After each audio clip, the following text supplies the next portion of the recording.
Alrighty, friends, we're back for your favorite podcast show of the week. It's Location Weekly. It's episode number 669, and we are recording live on May the 13th. Yes, it is the day after Mother's Day here in North America anyway. So, happy belated Mother's Day to all the mothers and grandmothers. And Brianna, I'm assuming you had a fantastic Mother's Day.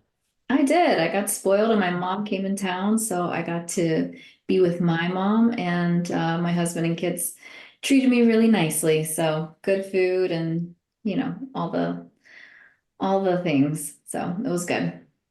Awesome. Yes. Very good. Yeah. So hopefully all of you moms out there had a great weekend and got a little spoiled and maybe rested a little bit too. Yeah, exactly.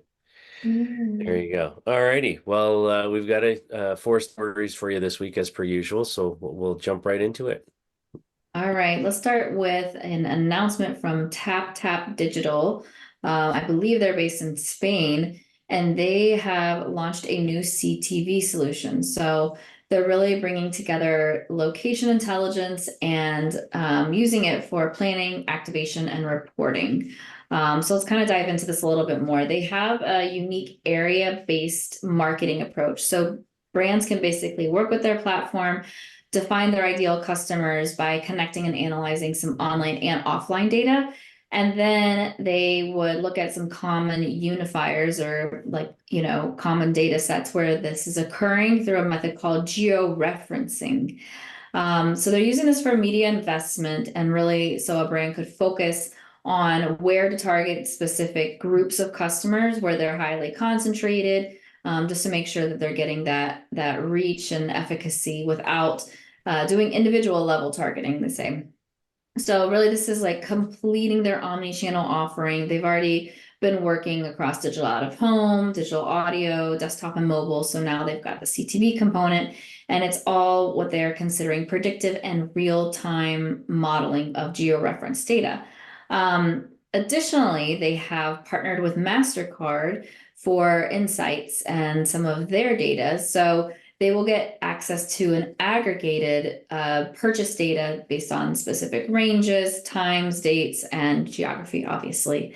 So they can combine this with the on and offline data sets in order to use our platform to reach these CTV clients and obviously other omni-channel offerings. So they'll use like historic purchase data. They are saying that it can be a strong indicator of future purchases. I think that's pretty true. And when they can combine that with some demographic, behavior, mobility data, they have this rich consumer insights that's helping them, again, planning, activation, reporting. They're working with some well-known agencies, Group M, Havas, IPG, and then some brands that they mentioned were Dyson, Taco Bell, Movie Star, and they're already using the CTV solution. I think this is really the direction that everybody's going in the CTV space. There's insights, there's the planning and activation. I don't think this is something that's necessarily unique to TapTap. I believe that the great thing about CTV is that it's staying in the same place at the same time, right? Television is not moving, but understanding what consumers are doing in the real world before and after they're consuming on the big screen in the home is really important. So I think that most of the players in CTV are bringing in this type of data, using it for planning and insights. How they do that is all very different. And some have unique and proprietary data sets that they're combining it with in terms of viewing behavior as well as real world behavior. Others are relying on more third party data, such as like Mastercard, or, there's a variety of those types of data providers that are aggregating that and providing that to the CTV players. So I think this is just the direction that CTV in general is going. I don't see anything super unique here.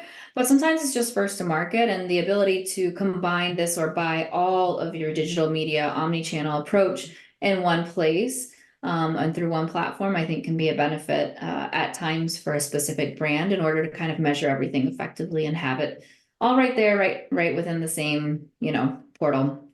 Can make it a little bit more seamless. So, I think we're going to see more announcements like this coming, lots more partnerships like this throughout this year. I just don't see that stopping. So That's my take. What do you think? There you go. Yeah, not a ton to add to this. I think I agree with you that this is the direction, all of the CTV platforms are going right now. I think the thing I like about it, excuse me, I'm still fighting a cold. Um, the thing I really like about it is that, TapTap in this case, you've got a company that has offerings in out of home and digital audio, mobile. And CTV. And I think the ability to just have consistency in how you plan and how you do your targeting, to the same audiences and the same geographies across, all your different platforms, I think is an advantage. And like you said, I mean, they're not the only ones doing this, but I think if you can have a single place to go to do, your buying and your targeting, and delivery of that and post campaign measurement, um, why not, right? If you don't have to source, your different solutions from different providers, I think that makes a ton of sense. And so I like that they're doing that. I like the tie up with the Mastercard data as well. I know from the work that we're doing with location analytics at ground level right now, this is something we're looking at as well in terms of credit card data, and Mastercard is always seems to be kind of leading the way in terms of the making their data available and accessible in different ways. So um, I like that they're doing that as well. So I think a good partnership. And like I said, for me, it's about the having the same audience-based targeting that you have across all of your different channels all in one place. Okay, second story now. So we're going to talk about SaveMart, the SaveMart company. And they have expanded their partnership with Instacart. So they've had a partnership with Instacart for some time now, that they've been sort of experimenting, in a number of stores in different ways, and that's been going back to 2019. And so now they're kind of going all in and expanding with a number of the new Instacart capabilities, which includes things like the caper carts. I'll talk about that in a second. So, and this is across the Save Mart brand, the Lucky Store brand that they also own. And so, yeah, and I think Food Max, sorry, as well is part of their holdings. So one of the things is with these caper carts, so these are like smart carts basically that you can, push around in the stores, and they've got screens on them, and they, they give you different information. But one of the things is customers can track how much they're spending. They can link their loyalty cards to access coupons and deals, pull up shopping lists on the carts that are created in the Save Mart or the Instacart apps. So, it's kind of just trying to make and streamline that process while you're in the store, kind of getting the items that you need. And I don't know about you, but it's very common for me when I go to the grocery store. I've got a list on my phone and I'm walking around, trying to figure out this and that. But I think, and I have a shopping cart that I'm pushing most of the times if it's a big list. So, if that's a smart cart and it's got information for me and it's telling me kind of what, my total is so far, maybe it's giving me, quicker, faster directions if it's a store I'm not used to on how to get to the product that I'm looking for. Because I do waste a lot of time, in grocery stores where I'm looking for one thing and I have no idea what aisle it's where it's at. Um, and I end up having to ask, a staff person to do that. So I think there are a lot of things that can be brought together in these carts, and I like the integration with the loyalty program and the coupons and discounts, and that you can have your list pulled from your Save Mart or your Instacart app. So I think that's really cool. So I like that they're doing that. And I think the other thing is they mentioned that they're also taking advantage of Instacart has a technology called FoodStorm. And so this is an order management system for food service and catering. So they're adding that in to their platform as well, to the Instacart Storefront Pro platform.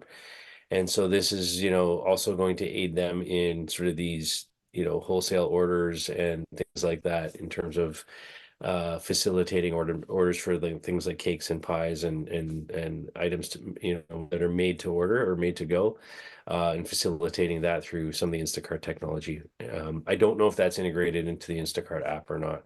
So unfortunately, we don't have these apps up in Toronto in the same way with the integrations to our grocery stores. So maybe you'll have to investigate this in New York, Aubriana, and let us know. Yeah, maybe I will actually, if I'm gonna just lay my confessions out here, my husband does most of the grocery shopping, so I'm really grateful for that. What I will say is that I think that the Caper Cart's capability does have some legs to it, but I can tell you, the times that I do go to the store and I have a long list, as you mentioned, it's complicated if you have it on your phone or if you have it written down. You're juggling a lot of things. So the idea of having it in front of you, like on the cart, I think is a benefit. But in terms of making lists and trying to find things, I have found that making lists on any of the grocery shopping apps is extremely painful. Like there has to be a better way. Maybe it's through voice or something else, but searching for a specific item and finding the brand that you're looking for and then adding that to the list is just very time sucking, right? It's a time sucking thing. And it's like so much easier just to write it down and do it the old fashioned way sometimes. So I think that there's like other pieces of this that can still be further refined. But I do like the idea of just like having that in front of you and being able to find something pretty quickly. I think that's a benefit for sure. The other thing that I liked about this story was how they did talk about that upgrading to the storefront pro banners can gain access to something called carrot ads, which would allow SaveMart, FoodMax, and Lucky to create their own retail media network. So that's a huge opportunity to be able to kind of have a co-op or some type of a way to tap into creating your own retail media network. That's a big opportunity for retailers, specifically in the supermarket, grocery area these days. But being able to set it up and have kind of the bandwidth to do it, I think is the biggest struggle, right? And knowing how. These are not necessarily like data and tech companies, but that's really what the grocery store is becoming. So I see that as a great opportunity for many, retailers and grocers to expand. There you go. All right. Well, let's move on to a pretty serious topic. Not as light as grocery shopping, but something interesting from a technology perspective and something to think about is that a school district is teaming up with a company called Rise Vision, and this is specifically for emergency alerts with a key focus on active shooters on campus. So we have heard all the tragic news that tends to happen here a lot in the US more than other places, but there's frequent incidents of active shooters on school campuses. This can range from kindergarten all the way to 12th grade and even colleges here in the US. It's a scary time to be a parent, and sending your kids off to school and not knowing what's happening. But I think this is like one of those things. This is a step in the right direction in terms of helping provide a safer and secure answer to some of these challenges that the schools can take some steps towards. So apparently, there's a critical 30-second window time frame from identifying the point in time that an active shooter is on the grounds on campus to when the incident escalates. So the alerts need to be out to everybody who was within the school as fast as possible, right? In order to enable the classrooms to respond and get locked down. So the school's focused CMS software solution, which is Rise Vision, they are addressing this in a unique way. They have a case study out that they did with a school in Wisconsin called Nacita Schools. And it's working in conjunction with another third-party emergency alerts platform called Informacast. So this is really hoping that they will reduce these lockdown times and then better protect the children. So they've been reliant traditionally on like a public address system. So you think of, when we were growing up in schools, like a broadcast system, and you get on there and you say something to the entire school, right? But apparently activating this PA system, you have to wait for a tone, make the verbal announcement. It can take up to a minute. And that is more than double the time that is that critical window, right? So now they're using these displays around the facilities. They're focusing on some key congestion areas. Think of like outside the restrooms or maybe the cafeteria, places where people are. And the notifications go out in about 20 seconds. So over 95% of the time, these screens are just showing, anything that's happening around the school, presentations. But in the event of emergency, they can automatically switch this to have InformaCast ready to provide that relevant safety information in real time. So they can quickly lock down the correct zones of the building, communicate things, also inclement weather. It's not just for school shootings. And those visual alerts can be triggered really with just a couple of clicks, and then it's all across the entire school system. So, I think that there's a lot of things that we can do better. This is certainly one of them. I would think that, maybe addressing some of the things that happen outside and cause these things in the first place would be also a great step. But this type of, I would say, technology that can help enable and just really, I guess, spread the word as quick as possible so that the school faculty and staff can respond as quick as possible and do the right thing. It's a step. It's something. What do you think? Yeah, I mean, in some ways, first of all, I think it's, as you alluded at the beginning, it's a big problem, right? Especially in the US. And it's not something we see a lot here in Toronto where I am or in Canada at the same rate. But if we can prevent some of these things, if we can, catch people faster, if we can alert people quicker, then, I think that's a good thing.